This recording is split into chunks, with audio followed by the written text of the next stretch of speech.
Hi everyone, my name's Anthony Cummins. I've done this video in support of the new book, Samurai Arms, Armour and Tactics of Warfare. And it's from the Book of Samurai series, and you can see it here. Go to the link below, click the link, and then get yourself a copy. Now, this video I'm putting out is not absolute. I'm putting it here for a reason. I want to put a marker in the sort of record to say, something, I've thought of something, something's come up, I haven't got the answer yet, but this needs addressing. So you guys can go have a look. I will carry on looking and searching when I can and when I can find certain things and when some more information will come up. But my main point is we may be wearing samurai swords slightly, not wrong, wrong is not the right word, but we may not have a proper understanding. Now when you wear a samurai sword, in your obi, a katana in your obi. Now, you always wear it blade up, and the curve goes down, or the curve goes up and the edges go down. Now, when you wear a tachi, the curve goes down because you're on horseback and you can pull it out and you can sting it. However, and if anybody wears their katana, if anybody wears their katana this way up in their obi, when they practice Iaido or when they practice Kenjutsu, everyone's like, whoa, that is the stupidest thing I've ever seen. However, it might be correct to do so. I've found documentation in the book, the one I've just shown you in the links below, and I found documentation in a scroll called Heigu Yoho from Natori Ryu. It's from the 1660s, 1670s, and it's got 90% of the information I need to secure this, but it just doesn't go far enough. Now it says there are two types of ways of wearing a sword inside of your katana obi. So it's not talking about tachi, it's not talking about the tachi drop down, it's talking about in your obi. Now this is called intai and yotai, in-yo, yin-yang and all that. So we got there. Now remember, the in-yo yin-yang theory is massive in Japan. It literally leads the basis of all your life in Japan. So even down, of course, to your armor, and now we know to your sword. So there's something called intai and yotai, which basically means in-yobi, so yin-yobi, negative, black, dark, whatever you want, feminine, or that side of the yin-yang symbol, and then yo-obi, which means, the male, masculine, aggressive, blah blah blah. But in the document it specifically says there are two ways of wearing this, but it doesn't quite say which is which. It says, but we can work out from by deduction which way it is, but we need more research on this. Now it says a wakizashi is always worn in yo, which means basically in the positive side. Now the thing here is though, yo is for peace, it says, which is bizarre because it should be for warfare. However, it says in represents death, so yo represents life. So yo, the way you wear yo is for life, meaning peacetime. When you wear it in the style of in, it's war and it's death. Now this is backed up by the fact that even your armor has elements of death. So even a samurai loincloth is tied to the front because that is the opposite of the normal way you do it in life when it's tied to the back. So you tie it to the front. That's why on your samurai armor you tie all the knots on the front, because that means death and you're going to war. Okay? So there's a lot more to samurai armor even in that element. However, so it says, okay, you always wear your wakizashi with a yo element, and every wakizashi is always worn blade up. So we are assuming from that deduction that the yo element is blade up. Okay, so that is the way of the wakizashi. However, he says when you're in peace, wear your katana in that in that way. So let's put the katana in. Okay.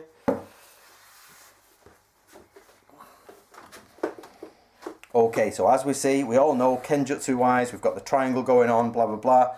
Here, I'll just move it to the side though. You can see the blade is that way up, blade up, and it's in the yo element for peace. So now I am walking round ready for peace in samurai times, meaning it is not aggressive.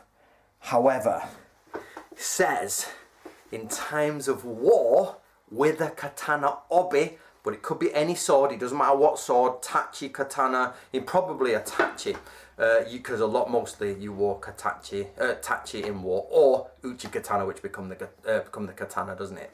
It says, for war, the wakizashi always goes in the element of yo, but it says for war, turn the blade, so you've got in the element of in, death.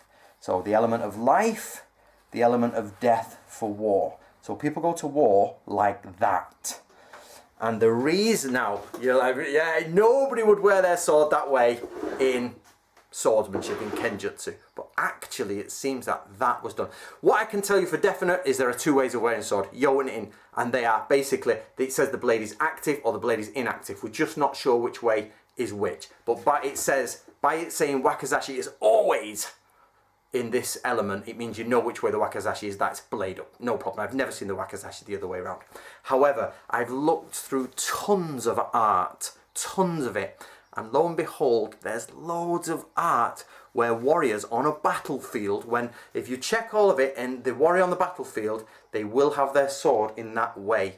Now the problem here is, what is the date of the art? Now the date of the art is late Sengoku, early Edo. You can see, that's nice, you can see they've got the curve this way up in armour, they've literally got there, but then you can see later on it changes, the art goes in, but then you can see it starts mixing up, and the art is really, you can't quite tell, because at first you're like, well, maybe the artist doesn't know, but actually no, you know, people were wearing swords all the time, so the artists clearly know which way around. So I think you start to see later on this tradition has gone of wearing your katana or your obi. I've got to be careful here, because it's any long sword in the katana obi, in the normal obi, not on Tachi Mountains. You can go from peace, war, and if you go through the art, you can see loads of it where they've got the katana technically the wrong way, and you're like, hold on a minute. Again, Japanese art, you've got to be careful, but it doesn't mean it's not right, it's not wrong. You've just got to analyse the art, and you can see later on. So I think, guys, this is my theory so far, my running theory only, or hypothesis, it is absolutely not concrete yet, is that peace, when you're in peace, when you're wandering around, you go like this. And that the fact is that was 250 years of peace, all katanas were worn like this because nobody went to war anymore at all. So the idea is you've got, everybody's in peace. So kenjutsu becomes all about this. And even in our book Samurai War Stories, we have Zohyo Monogatari, which basically says today we wear straight swords, and by that we've discussed that before, almost pretty much straight, but basically it's uchikatana, very straight striking swords, and he says we no longer have them blade down, we have them blade up nowadays because it's times of peace. It literally says that. It says because of times of peace we have them with the blade up, or we don't have them with blade down. The grammar might be a negative way, but the point is that in war we put the blade down, and in times of peace we put the blade up, so therefore all we do now is blade up, and the pictures in Zohyo Monogatari are all blade up. But he physically says, in the old days, which that was written in 1654, I think, and in the old days, they had this there, so I'm like, ooh. So actually, I'm just going to state here, guys, that with more research, it could be that if you went back to the Sengoku period, that you would find people in armour would put their sword that way up and wear it that way in armour. And possibly, I have even seen in some documents, and I'll put the picture here, in some documents I've seen it showed the sword that way. I'm like, why draw the sword that way? That's wrong. So it may be the fact that Iai Jutsu is always done like that, because in Iai Jutsu you're not expecting it. The point is it's an emergency meeting, you've gone. So Iai Jutsu is like this, but when it goes to Kenjutsu and you go to fight, you may turn the sword that way. Now remember, this tradition has long been lost because it's from Natori Ryu, it's from Heigu Yoho, so we're talking 16, and even then like this is an old thing, and Zohyo Monogatari, which was from around the same time, 20 years before, is saying this is an ancient way now, we don't do it, it's all forgotten. So by the time all your sword schools have got to here, and now we go through the 20th century, we're into the 21st century, and anybody who turns up to a Kenjutsu school and then puts their sword in that way is laughed at. But I'm going to put it here that might be correct. So for Kenjutsu, I'm not that way. I'm not saying Kenjutsu can't be done that way. I'm just saying tradition changed, and if you want to know what it was like in the Sengoku period, maybe it was that way. Of course, I would like to stress here though, you will find art with both, because both are acceptable. One means peace, one means war. And remember, tachi are always slung down, and tachi for war. So you're actually like, oh yeah, good point.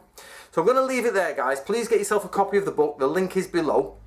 Get yourself a copy of the book and have a look through, and I hope you enjoyed that. I'm not saying it's a definite. I'm absolutely not saying that. I'm saying it's a possibility. So make sure you just keep that in your head, and when I come across things in the future, if I come across more about that, I will let you guys know there. So just be careful when you tell people off for wearing the sword the wrong way in the belt. They may be doing it the more correct way than you think.